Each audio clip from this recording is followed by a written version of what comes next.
পরিবর্তন চেয়েছিলাম আমরা, এই জনতা পরিবর্তন দিয়েছে আমাদের, কিন্তু আমরাই তো পরিবর্তিত হয়ে গেলাম।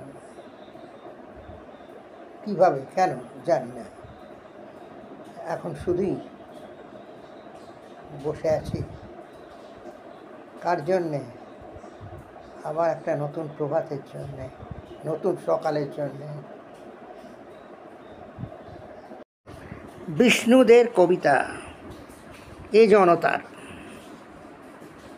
কতবার এলো কত না দস্যু, কত না বার ঠগে ঠগে হলো আমাদের, কত গ্রাম উজাড়, কত বুলবুলি খেলো কত ধান, কত মা গাইল বর্গির গান, তবু বেঁচে থাকে অমর প্রাণ এ জনতার।